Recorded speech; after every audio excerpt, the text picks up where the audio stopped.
What's going on? It's Joel with you, middays on B98.5. My guest for today, man, deserves the grandest intro out there. His song Astronaut in the Ocean, literally one of the biggest songs in the world right now. It is on Spotify. I call him the Australian Beast, Masked Wolf. What's going on, dude? The Australian Beast. I like that. I like that. I'm good. How are you? Well, you are Australian, so I had to pay respect, of course. What's happening? Not much, man. I mean, dude, first off, congratulations, dude. Astro is climbing up on Spotify. I think right now it has over 243 million streams on Spotify. It's the number one most Shazam song right now. And most importantly, you signed with Elektra Records, one of the most legendary labels out there. I mean, how does it feel to have all these years of hard work paying off and you're reaping these rewards and the recognition? Um, it feels good. I kind of say to people, my brain is like still blank at the moment because Right, I'm doing so much and I guess I try not to put myself in the reaping rewards part of it yet because I've still got work to do. I don't like putting the mindset of like, okay, I have one big song, now it's time to rest. I hate that type right. of thinking. So there's still like a lot of work to be done. This is just the window of opportunity, I sort of call it. Absolutely. Wow. I love that you're describing it that way. And what I admire about you, man, is that you have the entrepreneur mentality. Like you said before, like, oh, this is just the beginning. Like, there is a Yeah. lot more work to do. Where did that mindset come from? Like, for you, it's just all work, no play. Like, we need to get stuff done now. Yeah. I mean, time is like, you don't know the future. You don't know what's going Right. to happen. So, I mean, as I said, like, this is my opportunity I have the ability now to get things done as quickly as possible, and before, like in the grind of like the decade plus of me trying to get recognized, I was working full time. You only get, the 5, 6 Yeah. hours at night or whatever to like think of an idea, think of a song, go record, pay for it yourself. Now it's like I've got things on like that platter that's sort of coming my way, and I'm like, I get to Right. go to the studio, I get to like think of more concepts. So for me, it's like I've got the arsenal, I've got the guns, and now I get to shoot type thing. When you were saying that you were able to pursue music full time, like you were working a full time job in sales, right? Yeah, yeah, yeah. How did So it like feel to like finally quit that quit. job and Yeah. focus solely on music? Because I'm sure you must have been nervous deciding, you know what, I'm quitting my job. I don't know what's going to happen, but all I know is that I want music 100%. Yeah, I mean, like, it's very weird to quit your job forever, like your daytime job forever after you've Right. been working. Like ever since I got out of school, I worked full time. I Wow. went I went on like one international holiday in 11 years. So for me, it's like a very weird feeling to like wake up and know I'm doing music only. It's like a super, super weird feeling. I was telling my friends about it the other day. It's like I'm still not adjusting. Wow. Well, now that you have all this free time to keep working on music, what's your daily schedule like? Like it's different from waking up, clocking in, working, and then, oh, I have like Yeah. maybe a little bit of time to like eat or like catch your breath and then hit the studio. Like what's your schedule like nowadays? Usually like I'm writing in between like 11 at night to like 4 a.m. I'm making Wow, man. songs. That's like I prefer doing it then. Yeah. Or I'm going to the studio at like 6 p.m. at night till 10 p.m. and getting stuff mixed and recording and putting down ideas or whatever. And then it's interviews during the day and like photo shoots, so Yeah. it's everything mixes and matches. Like there's no structure. That's one thing I've learned. There's no structure at all. That's the best though, like just being spontaneous and seeing, you know what, let's just see what happens today. And as long as I'm getting work done, that's all I'm Yeah. happy about, you know? Yeah, that's it. I mean, like some days I just have writing days. Like we just Yeah. block out everything and it's just you're making music today. And those are the exciting days because it's like you don't know what's going to happen. Absolutely. I mean, tomorrow isn't even a guarantee. So we're just making the best that we can of every single day. And you're doing it, man. So props to you for that. Thank you. Thank you.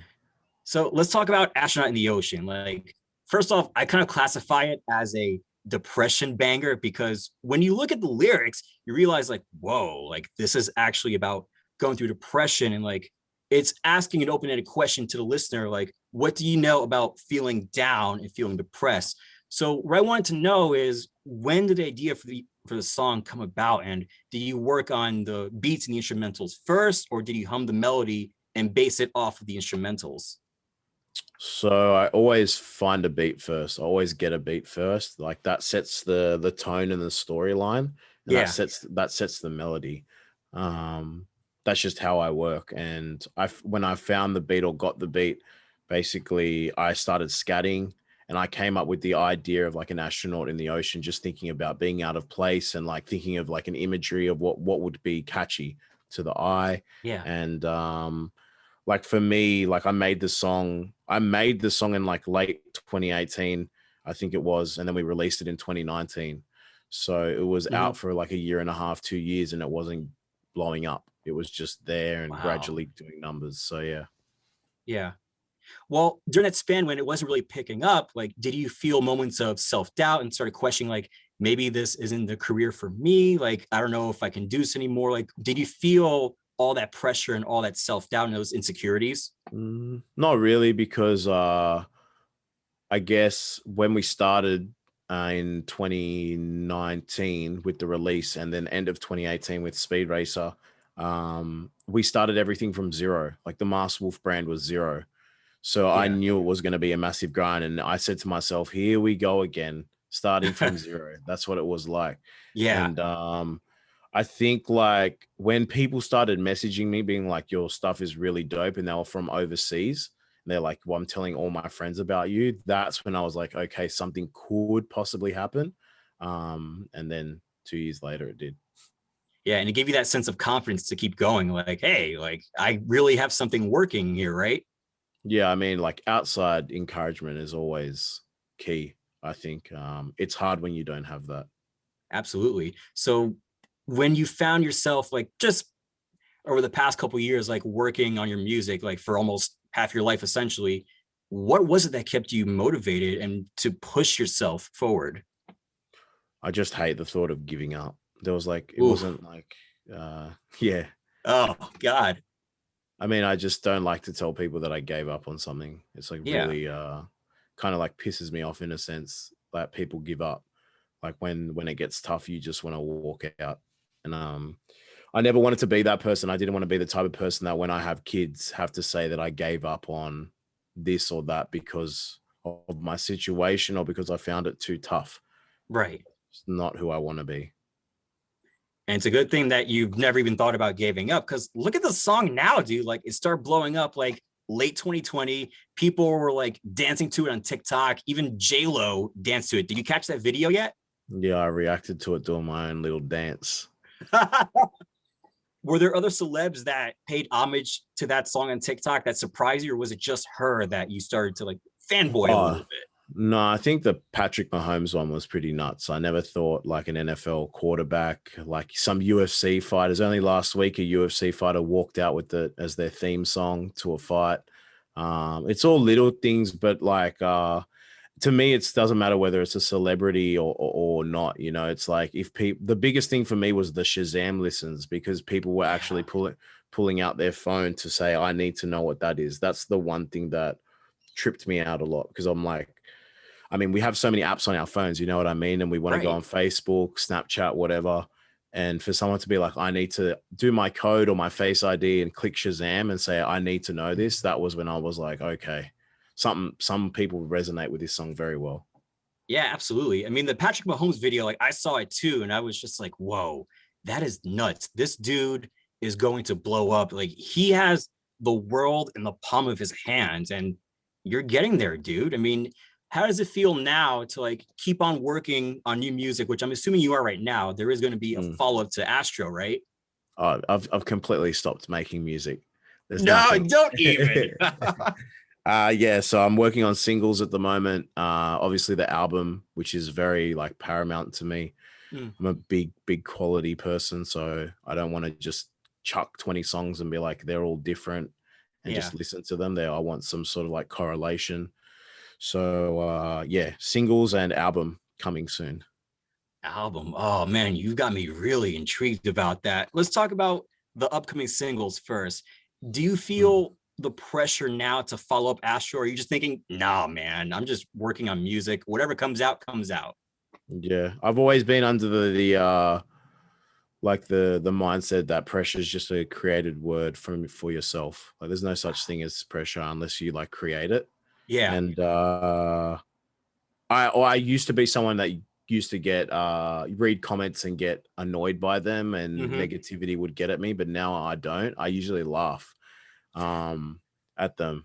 But for me, it's just like, if we as a team, because I trust my team very well, like, and I think that's one of the key things is my manager, my producer, my A&R guy in Electra Records, Jake, like we all have good ears for music and we know my brand and who I am. And one thing I can guarantee is my next single, no one, you won't be able to relate it to anything else. Dude, that's a good selling point right there. Oh my God. Yeah. So what I've noticed about your music too, like before we let you go, what I noticed about your music is that you are very much into outer space and astrology. Like that seems like a big influence on you. Like where did that influence come about? I have no idea. Dude. I literally have, like, it's only in the last 6 months that literally maybe in the last 4 months that I've been like, maybe I have this type of like connection with space and astronomy and astrology. And just, I think it was like, it hit me that I like the aloneness of space and just like floating in whatever, on the gravity and or no gravity, and just being by yourself and being alone to your thoughts. That's what kind of like intrigued me. So yeah, that's really unique though. Like, and that's what makes up the Masked Wolf brand. Like it's very unique. And I don't think, as far as I know, no one else is doing it. So you have your own creative brand and you're killing it with it. Yeah, I'm not called Little Wolf or anything. So there's no changes coming in. Man, well, Masked Wolf, thank you so much for talking to us. We are so stoked to see all the success that you're gaining, the hard work, the years of hard work finally paying off. And we can't wait to see what else you come up with, man. Seriously, huge congrats. It's all well deserved. Before we let you go, let's have a little bit of fun. Are you down for a rapid fire session? Go for it. All right, man. Here we go. What is your go-to meal? Chicken schnitzel. What's that? A chicken schnitty. Dude, I live in New Jersey. I've never had one. We are all like pork roll Taylor ham here, okay? Yeah, it's like a grill. Just think of like a deep fried chicken, but it's so hard to explain. Like it's like a crumb. You know how you get crumbed fish? Yeah, you know, yeah. Like, so like a crumbed chicken piece. Like it's yeah. Okay, I can somewhat. It's German. It's just German food, but it's called chicken. Oh, yeah. That's why I don't know. I'm like, no, I'm not that cultured. Nope. Chicken schnitzel with mashed potato and some mushrooms for me. Wow, I'm gonna look that up after we're done here. Okay, cool. Next question: artist that you would love to collab with who has not hit you up yet? Joyner Lucas, St. John, Post Malone. Dude, that's a stacked lineup, man. Hopefully that happens. That is so dope. Next question. If you could headline any festival in the world, which one would it be? Coachella. My man. Yes. Yes. All right. Next question. First concert you went to? Deep Purple. Get out. Really? Yeah. How was it? Did you enjoy it? Yeah, the drummer, Roger Glover gave me his pick. I was like 12. Yeah. It's nuts. I'm jealous. Damn, dude. That's so dope. All right. Next question. Guilty pleasure song. Mambo number 5. That's not a guilty pleasure in my book, man. That is a banger. Come on. Come on. Maybe like what's that one by that Carly Rae Jepsen? Call Me Maybe. Yeah. Dude. Yeah, it was catchy. It's a catchy song. It is. I give you props. Okay. Last question, and this is probably the most controversial question of your life. Is a hot dog a sandwich? Yes. Well done, man. Well done. You were a good sport. I had to think of that. I had to think about that one, but I'm going with yes. Like I have my days where I think it really isn't, but then again, it's meat in between a bun, so it technically qualifies as a sandwich, you know? Yeah, for sure. I'm going with yes. Well done, man. Well, again, Maxwell, seriously, thank you so much for talking. Congrats on all the success, man. And there is so much more to look forward to from you. And we can't wait to see what you come out with this year and in the near future. Thank you, man. I appreciate your support. Absolutely, man. Take care. All right. Peace, brother. Peace.